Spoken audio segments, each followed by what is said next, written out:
El segundo anillo de poder. Parte 13 y capítulo 5 de este libro. El arte del soñar. Bueno, sean todos bienvenidos a nuestro espacio habitual.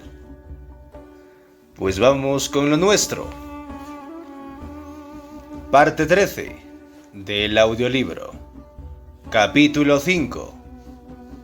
El arte del soñar, en su primera parte de este capítulo. Pasé a solas toda la mañana del día siguiente. Trabajé en mis notas. Por la tarde, ayudé a la gorda y a las hermanitas con mi coche a transportar los muebles de la casa de doña Soledad a la suya. Al atardecer, la gorda y yo nos sentamos en la zona destinada a comedor a solas. Estuvimos un rato en silencio. Me encontraba muy cansado. La gorda rompió el silencio para decir que todos habían estado demasiado satisfechos de sí mismos desde la partida del Nahual y Genaro. Se habían dedicado exclusivamente a sus tareas particulares. Me hizo saber que el Nahual le había recomendado ser un guerrero vehemente y seguir cualquiera de los caminos que su destino le trazara. Si Soledad hubiese robado mi poder, la gorda debía huir y tratar de salvar a las hermanitas, uniéndose a Benigno y a Néstor, los únicos dos Genaros que habrían sobrevivido. Si las hermanitas me hubiesen asesinado, su deber consistía en sumarse a los Genaros. Las hermanitas ya no necesitarían de ella. Si yo no hubiese sobrevivido al ataque de los aliados, tendría que haberse alejado de la zona y vivir a solas. Me comentó con los ojos brillantes que había estado convencida de que ninguno de los dos iba a salvar la vida, y que esa era la razón por la cual se había despedido de las hermanas, la casa y las colinas. El Nahual me dijo que en caso de que sobreviviéramos al enfrentamiento con los aliados, prosiguió, debía hacer cualquier cosa por ti, porque ese era mi camino como guerrero. Fue por eso que intervine anoche ante lo que Benigno te estaba haciendo. Estaba apretándote el pecho con los ojos. Ese es su arte como acechador. Tú viste la mano de Pablito ayer. Eso también forma parte del mismo arte. ¿En qué consiste ese arte?, pregunté a la gorda. El arte del acechador era la actividad predilecta del Nahual y los Genaros son sus verdaderos hijos en ese sentido. Nosotros, por otra parte, somos soñadores. Tu doble está en el soñar. Lo que me refería era enteramente nuevo para mí. Deseaba que aclarara sus afirmaciones. Me detuve un momento para leer lo que tenía escrito y escoger la pregunta más adecuada. Le comuniqué que lo que más me interesaba averiguar era lo que ella sabía de mi doble, y en segundo término, me preocupaba el arte del acecho. El Nahual me dijo que tu doble era algo que requería muchísimo desgaste de poder para manifestarse, explicó. Él suponía que tu energía alcanzaba para hacerlo surgir 2 veces. Fue por eso que preparó a Soledad y a las hermanitas para matarte o para ayudarte. La gorda afirmó que yo había tenido más energía de lo que el Nahual creía y que mi doble había salido 3 veces. Aparentemente, el ataque de Rosa no había sido acción irreflexiva. Por el contrario, había calculado con inteligencia que, si me hería, mis posibilidades de defensa serían nulas. La misma treta de doña Soledad en relación con su perro. Le había dado a Rosa una oportunidad de golpearme al gritarle, pero su tentativa de lastimarme había fracasado. En cambio, mi doble había salido para dañarla a ella. La gorda aseveró que Lidia le había dicho que Rosa no quería despertar en el momento en que debimos huir de la casa de Soledad y por eso le había estrujado la mano lesionada. Rosa no sintió ningún dolor y comprendió instantáneamente que la había curado, lo cual significaba para ellas que mi poder se encontraba mermado. La gorda sostuvo que las hermanitas eran muy inteligentes y tenían proyectado disminuir mi poder. A ese efecto, habían insistido en que curase a Soledad. Tan pronto como Rosa comprendió que también la había curado a ella, pensó que mi debilidad superaba los límites de lo tolerable para mí. Todo lo que debían hacer era esperar a Josefina para acabar conmigo. Las hermanitas ignoraban que el sanar a Rosa y a Soledad lo que habías hecho era recuperar energía, dijo la gorda riendo como si se tratara de una broma. Esa es la razón por la cual tu energía te sirvió para hacer surgir a tu doble por tercera vez en cuanto ellas intentaron arrancarte la luminosidad. Le narré mi visión de doña Soledad acurrucada contra la pared de su habitación, comentándole el modo en que había unido mi imagen al sentido táctil y terminado por arrancar una sustancia viscosa de su frente. Eso era verdaderamente ver, acotó la gorda. Viste a Soledad en su cuarto, a pesar de que ella estaba en la casa de Genaro conmigo, y viste tu nahual en su frente. Llegados a ese punto, me sentí obligado a relatarle los detalles de mi experiencia, en especial en todo lo relativo al modo en que me había hecho cargo de que estaba curando a doña Soledad y a Rosa mediante el contacto con su sustancia viscosa, que intuía como parte de mí mismo. Ver aquello sobre la mano de Rosa era también ver en verdad, dijo. Y tú tenías toda la razón. La sustancia era tú mismo. Salió del cuerpo. Era tu nahual. Al tomar contacto con él, lo recobraste. La gorda me dijo entonces, como si me estuviese revelando un misterio, que el nahual le había ordenado no comunicar el hecho de que, puesto que todos poseíamos una luminosidad semejante, el contacto con mi nahual con cualquiera de ellos no me debilitaría, como hubiera sucedido en el caso de un hombre corriente. Si tu nahual nos toca, comentó dándome una palmadita cariñosa en la frente, tu luminosidad permanece en la superficie. Puedes recuperarla sin que nada se pierda. Le hice saber que me resultaba imposible creer el contenido de su explicación. Se encogió de hombros como para comunicarme que eso no era de su interés. Le pregunté entonces por el uso de la palabra nahual. Mencioné el hecho de que don Juan me había expuesto que el nahual era el principio indescriptible, la fuente de todo. Claro, dijo sonriendo. Sé lo que quería decir. El nahual se halla en todo. Le señalé en un tono tanto despectivo que también se podía aseverar lo contrario, que el tonal está en todo.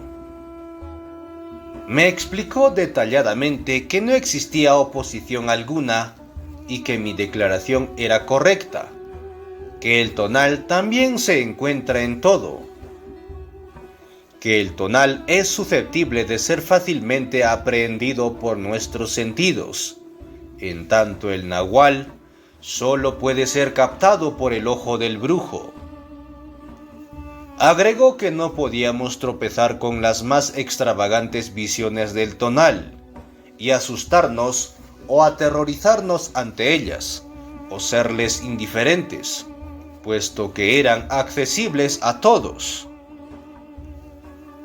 Una visión del nahual, por otro lado, requería de los sentidos especializados de un brujo para ser contemplada por entero. Y sin embargo, tanto el tonal como el nahual estaban presentes en todo siempre. Por tanto, correspondía a un brujo decir que mirar consistía en contemplar el tonal presente en todas las cosas, mientras que ver suponía por su parte el percibir el nahual, también presente en todas las cosas. Según ello, si un guerrero contemplaba el mundo como un ser humano, estaba mirando, pero si lo hacía como brujo, estaba viendo, y lo que veía debía llamarse con propiedad nahual. Reiteró luego las razones que ya Néstor me había dado poco antes, por las cuales se llamaba a don Juan el nahual, y me confirmó que yo también era el nahual debido a la forma que había surgido de mi cabeza. Quise averiguar por qué habían denominado doble a la forma surgida de mi cabeza. Me dijo que habían creído compartir conmigo un chiste que solían hacer. Ellas siempre habían llamado doble a la forma, fundándose en que su tamaño doblaba el de la persona que la poseía. Néstor me dijo que no era demasiado conveniente disponer de esa forma, dije yo. No es bueno ni malo, replicó. La tienes, y eso te lleva a ser el nahual. Eso es todo. Uno de nosotros debe ser el nahual, y te ha correspondido a ti. Podía haber sido Pablito o yo, o cualquier otro. Explícame ahora en qué consiste el arte del acecho, dije yo a la gorda. El nahual era un acechador, comenzó con los ojos clavados en mí. Ya debes saberlo. Él te enseñó a acechar desde el comienzo. Se me ocurrió que se refería a lo que don Juan denominaba la caza. Era cierto que me había enseñado a ser cazador. Le comenté que me había indicado cómo cazar y tender trampas. El empleo del término acecho, no obstante, era más apropiado. Un cazador se limita a cazar, dijo. Un acechador lo acecha todo, inclusive a sí mismo. ¿Cómo lo hace?, pregunté. Un acechador impecable lo convierte todo en presa. El nahual me dijo que es posible llegar a acechar nuestras propias debilidades. Dejé de escribir y traté de recordar si en alguna oportunidad don Juan me había expuesto tan insólita probabilidad, la de acechar mis propias debilidades. Nunca le había oído expresarlo en semejantes términos. ¿Cómo es posible acechar las propias debilidades?, pregunté a la gorda. Del mismo modo en que se acecha una presa. Descifras tus costumbres hasta conocer todas las consecuencias de tu debilidad y te abalanzas sobre ellas y las coges como a conejos en una jaula. Don Juan me había enseñado lo mismo acerca de los hábitos, pero más como un principio general del cual los cazadores deben ser conscientes. En cambio, la gorda lo comprendía y aplicaba en una forma más pragmática que la mía. Había afirmado que todo hábito era en esencia un hacer, y un hacer requería todas sus partes para funcionar. Si una de ellas faltaba, el resultado era imposible. Para él, cualquier serie coherente y significativa de acciones era un hacer. Dicho en otros términos, una costumbre requería, para constituir una actividad vital, todas sus acciones componentes. La gorda narró entonces el acecho que ella misma había realizado a su costumbre de comer en exceso. El nahual le había sugerido comenzar el ataque a la parte más importante de tal hábito, relacionado con su trabajo de lavandera, pues ingería todo aquello que le ofrecían los clientes al hacer su recorrido, casa por casa, recogiendo la ropa sucia. Confiaba en que el nahual le dijese qué hacer, pero él se limitó a reír y hacerle burla, afirmando que tan pronto como él le propusiese hacer algo, ella se esforzaría por no hacerlo.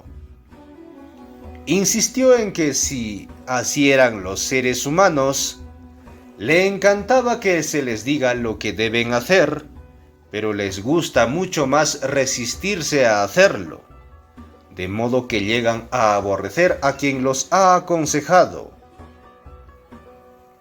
Tardó años en dar con una manera de acechar su debilidad. Cierto día, no obstante, se sintió tan harta y asqueada de verse gorda que se negó a comer durante 23 días. Tal fue la acción inicial conducente a romper con su fijación.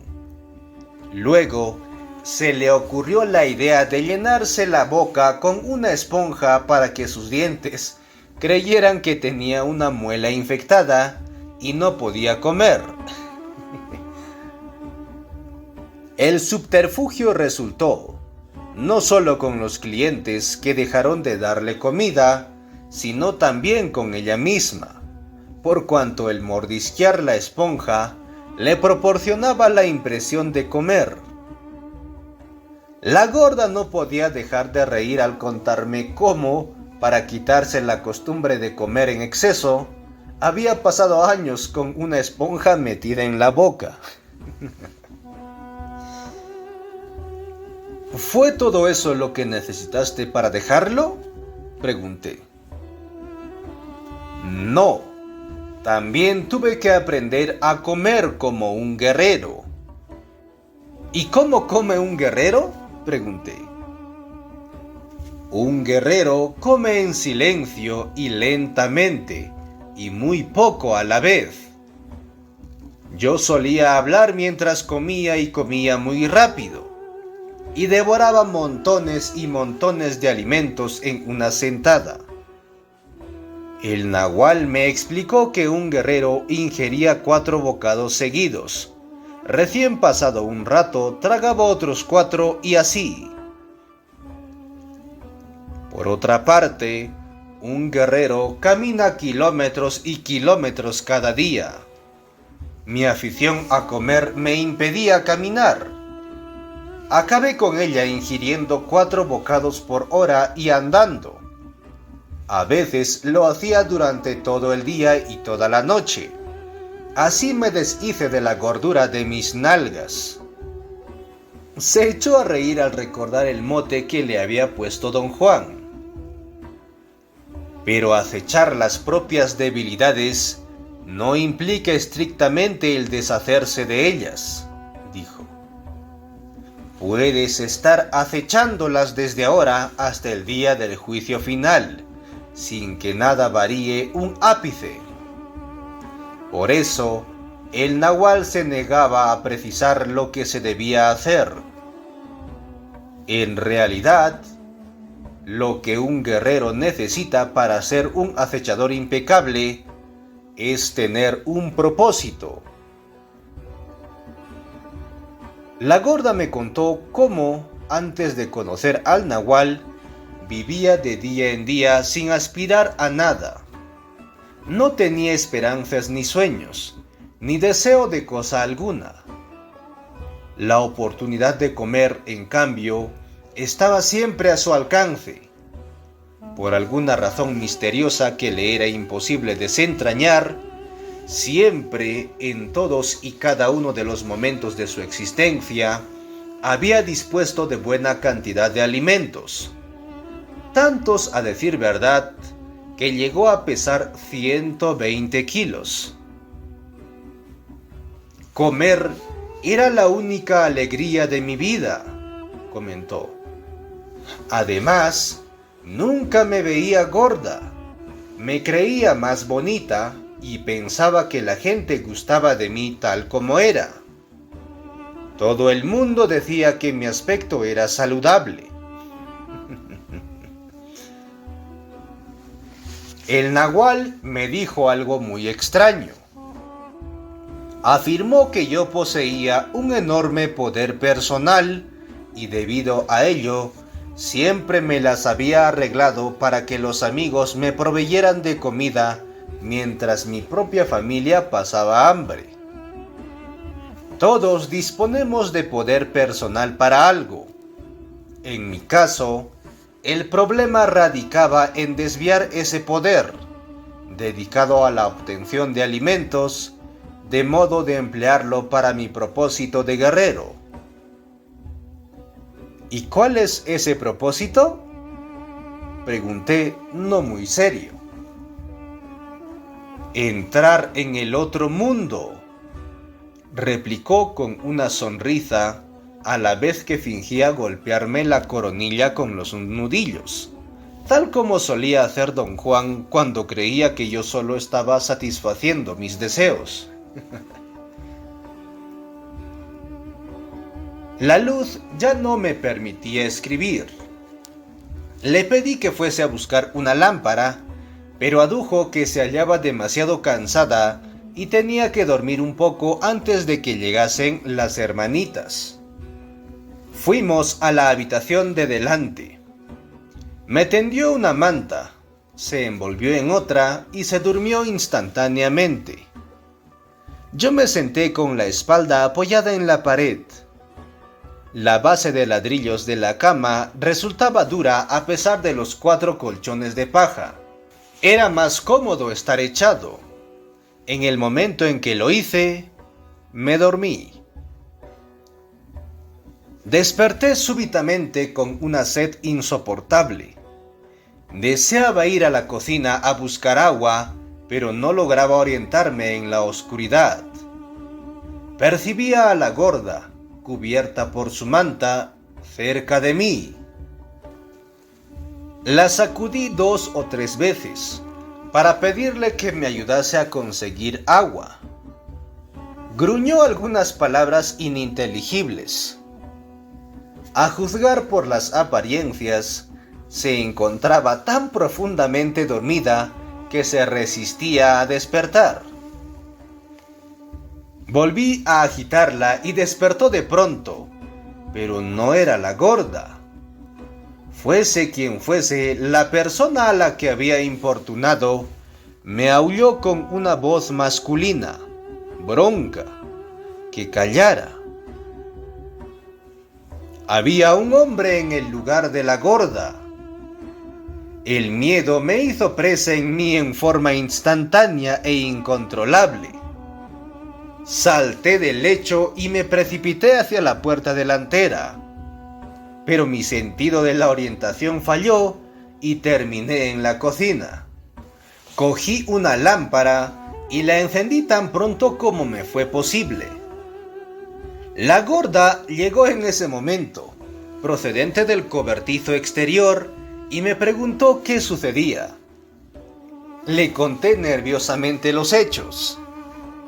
También ella se mostró un tanto sorprendida. Tenía la boca abierta y sus ojos habían perdido el brillo habitual. Sacudió la cabeza vigorosamente, con lo cual, al parecer, se despabiló. Con la lámpara en la mano, fue hacia la habitación de la entrada. No había nadie en la cama. La gorda encendió 3 lámparas más. Se la veía preocupada. Me ordenó quedarme en donde estaba y abrió la puerta de la habitación de las hermanas. Advertí que en el interior había luz. Cerró y me dijo en un tono que no admitía réplica que no me inquietase, que no era nada y que iba a hacer algo de comer. Con la rapidez y eficiencia de su cocinero de restaurante a la carta, preparó algunos alimentos.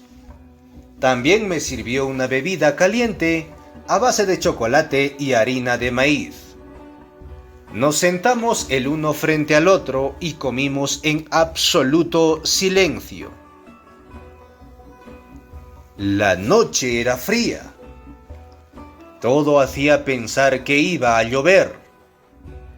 Las 3 lámparas de petróleo que ella había llevado al lugar de la cena arrojaban una luz amarillenta y tranquilizadora. Cogió algunas tablas que se hallaban apiladas contra el muro y las colocó verticalmente, insertándolas en una profunda acanaladura practicada en el madero de sostén del techo. Había en el piso una larga hendidura paralela a la viga, que contribuía a mantener los tablones en su sitio. De todo lo cual resultaba una pared portátil que cerraba el espacio destinado a comedor. ¿Quién estaba en la cama?, pregunté. En la cama a tu lado estaba Josefina. ¿Quién iba a ser?, replicó como saboreando las palabras, y luego se echó a reír. Es maestra en bromas así. Por un momento pensé que podía tratarse de otra cosa, pero enseguida percibí el olor que desprende su cuerpo cuando hace de las suyas. El Carlos asustado. ¿Qué pretendía? ¿Matarme de un susto?, pregunté. Ya sabes que no eres exactamente su preferido, respondió. No les agrada verse apartadas del sendero que conocen. Detestan que Soledad se vaya. No quieren comprender que todos nos estamos yendo de aquí. Parece que nos ha llegado la hora. Hoy lo supe. Al salir de la casa, me di cuenta de que esas estériles colinas me estaban cansando. Nunca había experimentado nada semejante. ¿Dónde van a ir?, pregunté.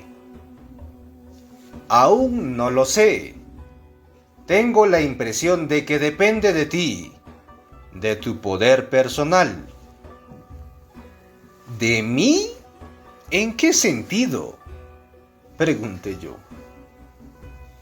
Déjame explicártelo.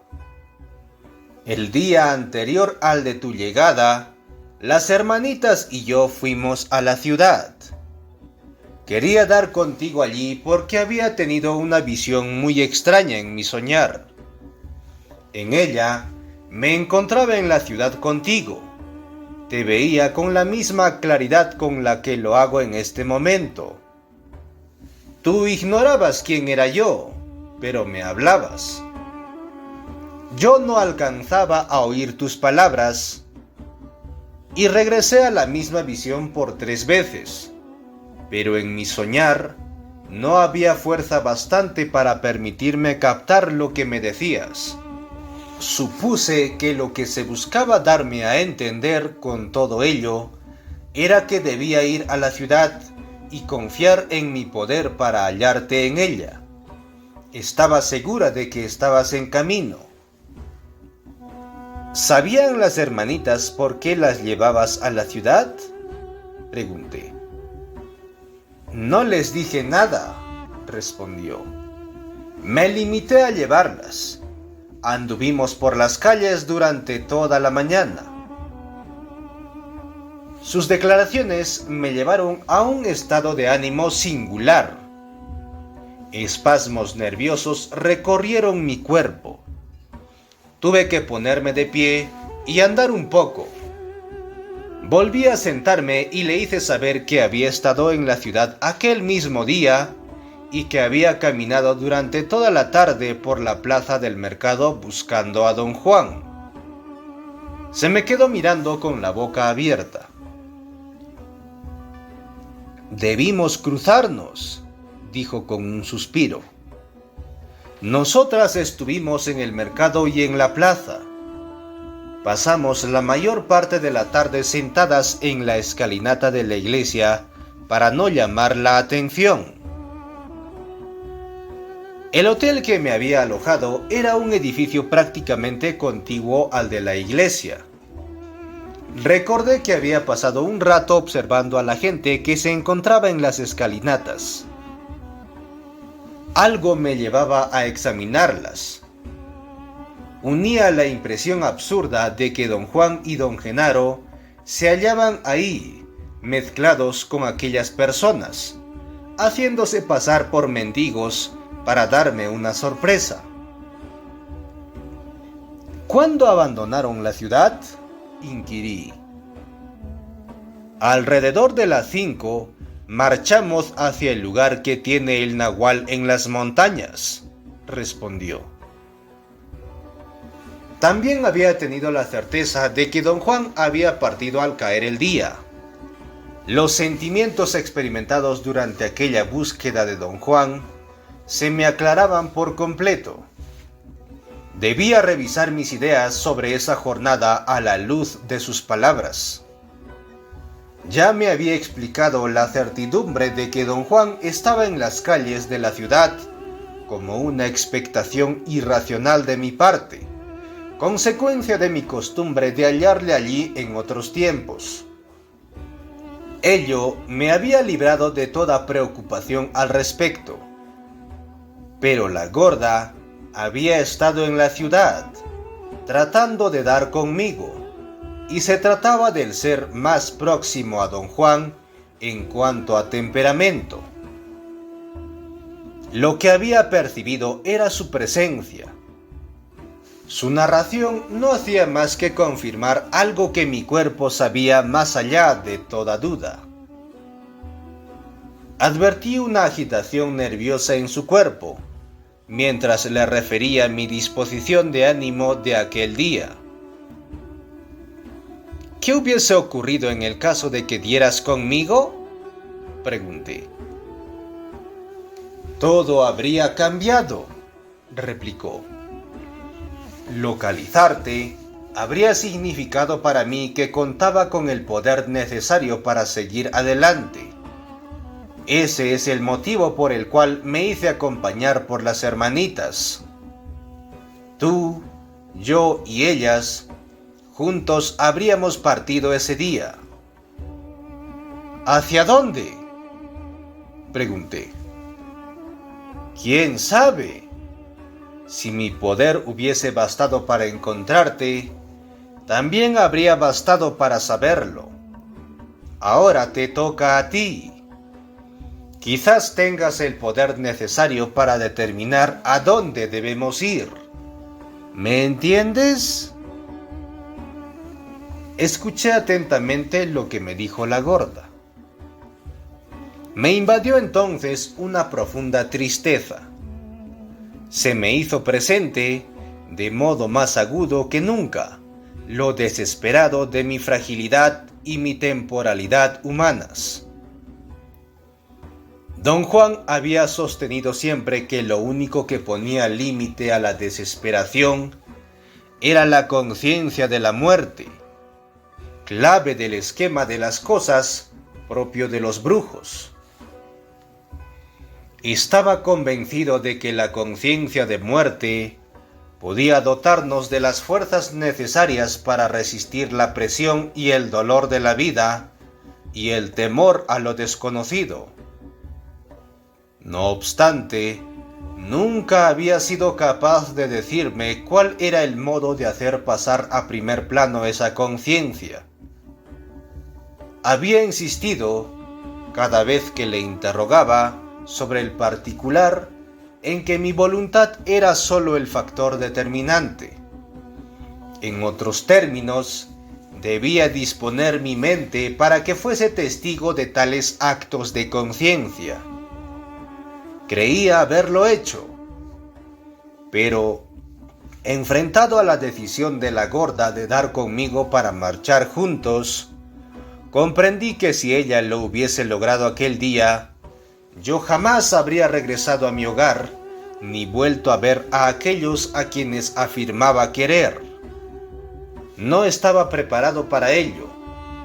Me había adaptado a la idea de la muerte, pero no a la idea de mi propia desaparición por el resto de la existencia en plena lucidez, sin ira ni desilusión, dejando a un lado lo mejor de mis afectos.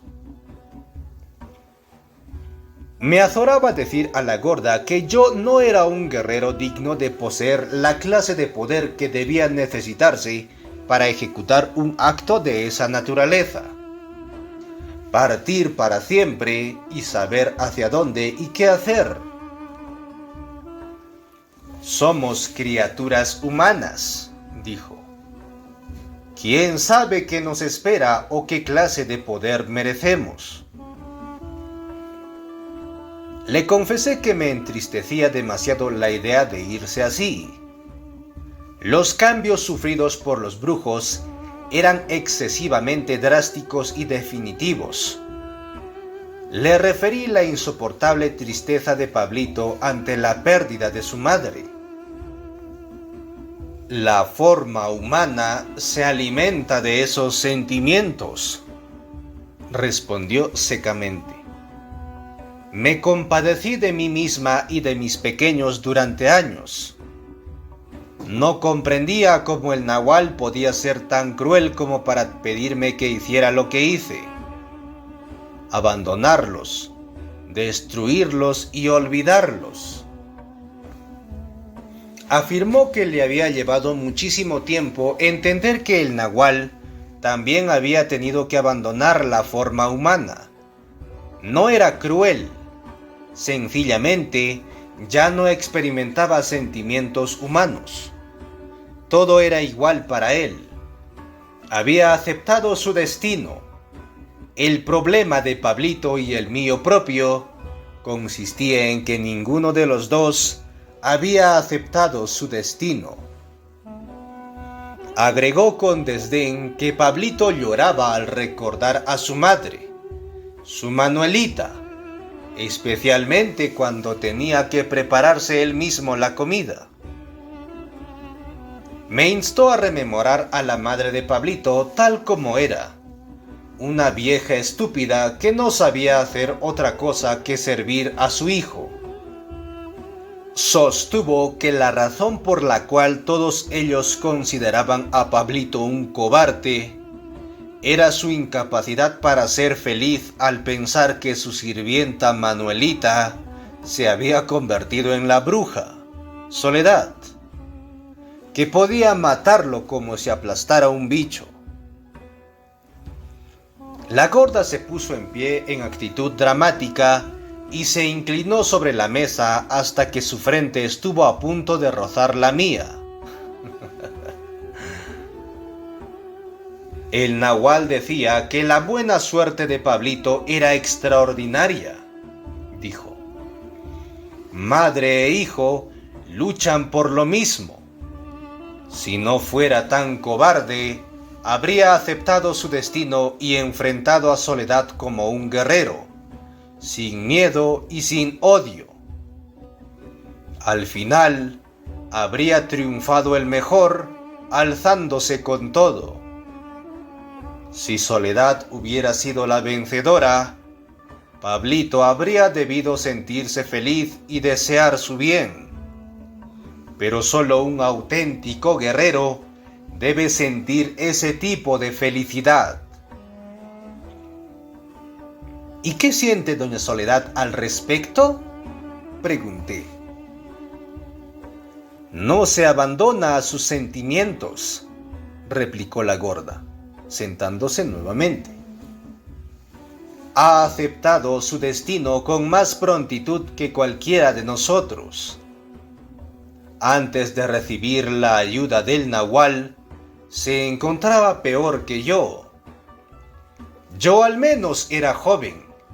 Ella era una vaca vieja, gorda y cansada, que solo pedía morir. Ahora la muerte tendrá que dar batalla para llevársela. El elemento temporal era un factor confuso para mí en relación con la transformación de doña Soledad. Expliqué a la gorda que no hacía más de 2 años que la había visto y seguía siendo la misma anciana que conocía desde un principio. La gorda entonces me aclaró que la última vez que yo había visto en casa a Soledad, convencido de que aún era la madre de Pablito, el nahual los había instado a actuar como si nada hubiese ocurrido. Doña Soledad me saludó como siempre desde la cocina, pero en realidad no llegué a verla. Lidia, Rosa, Pablito y Néstor representaron sus papeles a la perfección para evitar que me diese cuenta de cuáles eran sus verdaderas actividades. ¿Por qué el nahual se dio todo ese trabajo?, pregunté. Te protegía de algo que aún no estaba claro. Te apartaba de nosotros de una manera deliberada. Tanto él como Genaro me ordenaron no mostrar mi rostro mientras estuvieses cerca. ¿Le dieron la misma orden a Josefina?, pregunté. Sí. Ella está loca y no puede contenerse. Pretendía hacerte una broma. Solía seguirte sin que tú te enterases. Una noche en que el nahual te llevó a las montañas, estuvo a punto de empujarte a un barranco. El nahual la descubrió en el momento crítico. No hace esas cosas por maldad, sino porque le divierte ser así. Esa es su forma humana. No cambiará hasta que la pierda. Te he dicho que los 6 están un poco idos. Debes ser consciente de ello si no quieres caer en su telaraña. Si te atrapan, no los culpes. No pueden evitarlo. Guardó silencio por un rato. Capté un signo casi imperceptible de alteración en su cuerpo. Su mirada pareció desenfocarse y su mandíbula cayó como si los músculos de sostén hubiesen cedido. Quedé absorto contemplándola. Sacudió la cabeza 2 o 3 veces. «Acabo de ver algo», dijo. «Eres idéntico a las hermanitas y a los Genaros». Se echó a reír en silencio. Yo no dije nada. Deseaba que me explicara sin mi intromisión. Todos se enfadan contigo porque aún no han caído en la cuenta de que no eres distinto de ellos, prosiguió. Te consideran el nahual y no comprenden que te complaces en ti mismo al igual que ellos. Me comunicó que Pablito gimoteaba y se quejaba y representaba el papel de cobarde. Benigno se fingía tímido, incapaz de abrir los ojos. Néstor jugaba el rol del sabio, el que lo sabe todo. Lidia hacía las veces de la mujer dura, capaz de aplastar a cualquiera con una mirada. Josefina era la loca en quien no se podía confiar. Rosa era la muchacha de mal carácter que se comía a los mosquitos que la mordían. Y yo era el loco que venía de Los Ángeles con una libreta y un montón de preguntas desatinadas. Y a todos nos gustaba ser como éramos.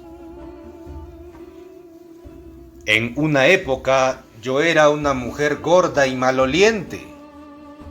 Siguió tras una pausa. No me importaba que me patearan como a un perro, con tal de no encontrarme sola. Esa era mi forma. Tendré que contar a todos lo que he visto acerca de ti, para que nadie se sienta ofendido por tus actos. No sabía qué decir. Comprendía que tenía toda la razón. Lo más importante para mí, más que la exactitud de su observación, el haber sido testigo de su arribo a tan incuestionable conclusión. ¿Cómo viste todo eso?, pregunté. Llegó a mí, replicó. ¿Cómo llegó a ti? Tuve la sensación de que el ver llegaba a mi coronilla y entonces supe lo que acabo de decirte. Insistí en que me describiera detalladamente la sensación de ver a la cual acababa de aludir. Accedió a ello tras un momento de vacilación y pasó a definir una impresión similar a aquella de cosquilleo de la que yo había sido tan consciente en el curso de mis enfrentamientos con Doña Soledad y las hermanitas. Me explicó que la sensación se iniciaba en la coronilla, bajaba por la espalda y rodeaba la cintura en dirección al útero, en su caso obviamente. Sentía un intenso cosquilleo interior que se convertía en el conocimiento de que yo me estaba aferrando a mi forma humana, como todos los demás, solo que el modo como yo lo hacía resultaba incomprensible para ellos. ¿Oíste alguna voz que te lo dijera?, pregunté. No, solo vi todo lo que te he dicho acerca de ti mismo. Deseaba preguntarle si me había visto aferrado a algo, pero desistí de hacerlo. No quería caer en mis pautas habituales de conducta. Además, sabía qué quería decir al emplear la palabra ver. Lo mismo que había ocurrido con Rosa y Lidia. Supe dónde vivían, supuestamente. No había tenido una visión de la casa, pero sentí que la conocía. Le pregunté si también había oído un sonido seco en la base del cuello, semejante al de la quebradura de un tubo de madera. El nahual nos enseñó a todos lo relativo a la sensación en la coronilla, dijo. Pero no todos alcanzamos a tenerla. En cuanto al sonido en la base del cuello, es aún menos corriente. Ninguno de nosotros lo oyó. Es raro que lo hayas percibido tú, cuando todavía estabas vacío. ¿Qué efecto produce ese sonido?, pregunté. ¿Y qué es? Lo sabes mejor que yo. ¿Qué más puedo decirte?, replicó en tono áspero. Su propia impaciencia pareció sorprenderla. Sonrió tímidamente y bajó la cabeza. Me siento un idiota al decirte cosas que ya sabes, dijo. ¿Me haces esa clase de preguntas para comprobar si he perdido la forma? Le hice saber que estaba confundido por cuanto tenía la impresión de saber qué era ese sonido y, sin embargo, ignorarlo todo acerca de él, debido a que para mí conocer algo suponía ser capaz de verbalizarlo. En ese caso, no sabía siquiera por dónde empezar. Por lo tanto, lo único que me cabía hacer era formularle preguntas, en la esperanza de que sus respuestas me ayudasen. Por lo que hace a ese sonido, no puedo ayudarte, dijo. Experimenté una súbita y tremenda incomodidad. Le expliqué que estaba habituado a tratar con don Juan y que en ese momento le necesitaba más que nunca para que me aclarase todo. ¿Extrañas al nahual?, preguntó. Le confié que sí, y que si no me había percatado de lo mucho que le echaba de menos hasta regresar a su tierra. Sientes su falta porque sigues aferrado a tu forma humana, dijo, y rió tontamente como si le complaciera mi tristeza. ¿Y tú no lo extrañas?, pregunté. No, yo no. Yo soy él. Toda mi luminosidad ha sido cambiada. ¿Cómo podría echar de menos una cosa que forma parte de mí misma? ¿En qué ha variado tu luminosidad?, pregunté. Un ser humano, al igual que cualquier otra criatura viviente, emite un resplandor de un amarillo desvaído. En los animales tiende al amarillo, en las personas al blanco, pero en los brujos es ambarino, de un color similar al de la miel clara a la luz del sol. En algunas brujas es verdoso. El nahual decía que esas eran las más poderosas y difíciles. ¿Y de qué color eres tú?, pregunté a la gorda. Ámbar, como tú y nosotros. Eso es lo que el nahual y Genaro me dijeron. Yo nunca me vi, pero vi a todos los demás. Somos todos ámbar, y todos menos tú semejamos una lápida. Los seres humanos corrientes tienen el aspecto de huevos. Por eso el nahual se refería a ellos como huevos luminosos. Los brujos cambian no solo el color de su luminosidad, sino también su forma. Somos como lápidas, solo que redondeados en ambos extremos. ¿Conservo la forma de un huevo?, pregunté.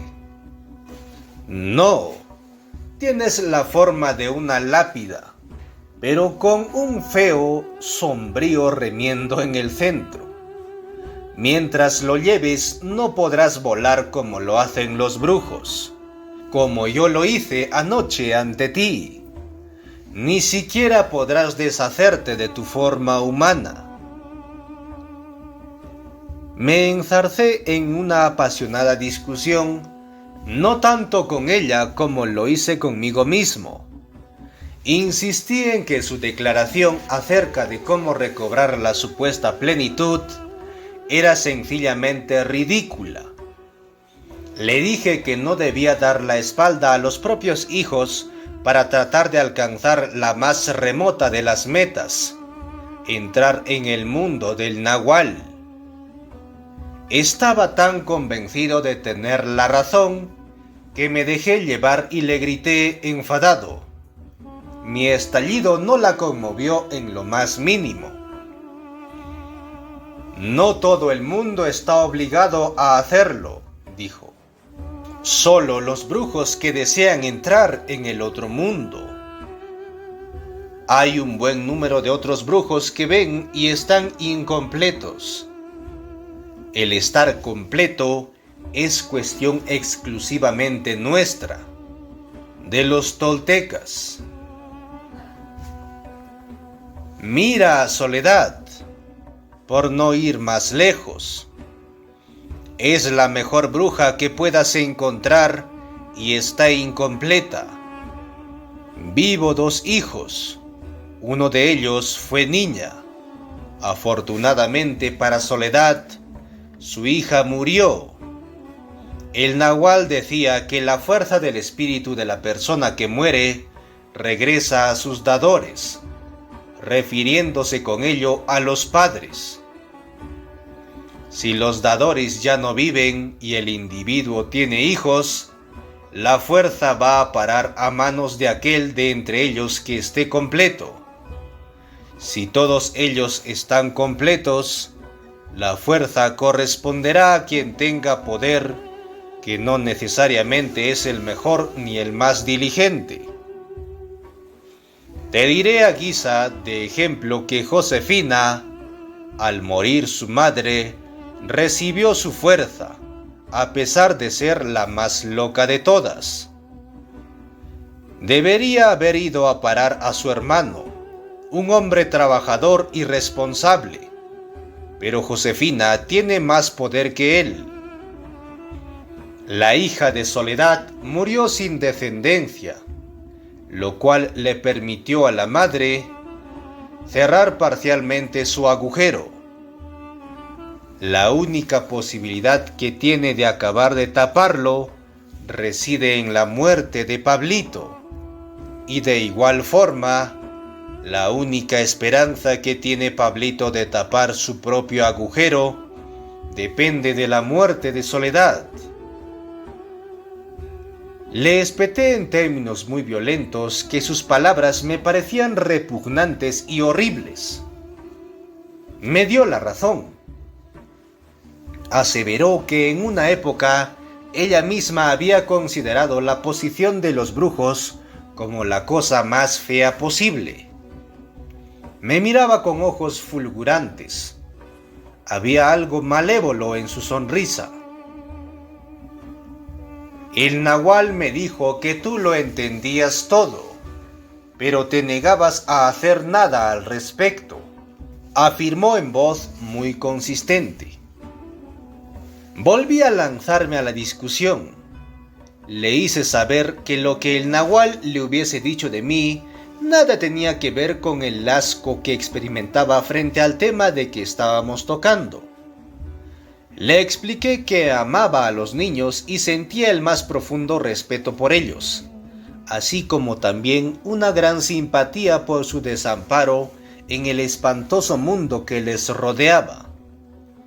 No concebía la posibilidad de hacer daño a un pequeño por alguna razón. El Nahual no estableció las reglas, dijo. Las reglas fueron establecidas en alguna parte, allí fuera, no por un hombre. Me defendí arguyendo que no estaba enfadado con ella ni con el Nahual, sino que hablaba en abstracto, puesto que no alcanzaba a percibir la importancia de todo aquello. La importancia viene dada por el hecho de que necesitamos de toda nuestra fuerza. Hemos de estar completos para entrar en ese otro mundo, respondió. Yo era una mujer religiosa. Puedo decirte lo que solía repetir sin conocer el significado de las palabras. Deseaba que mi alma entrase en el reino de los cielos. Es lo que sigo buscando, aunque ahora lo haga por un camino diferente. El mundo del Nahual es el reino de los cielos. Protesté por principio ante la connotación religiosa que pretendía atribuir a la cuestión. Don Juan me había acostumbrado a no explayarme nunca sobre el tema. Con mucha serenidad, me expuso que ella no veía diferencia alguna en cuanto al tipo de vida entre nosotros y los verdaderos sacerdotes.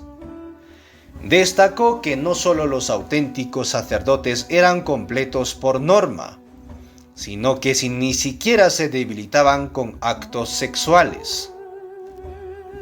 El Nahual decía que esa es la razón por la cual nunca serían exterminados. No importa quién trate de hacerlo, dijo.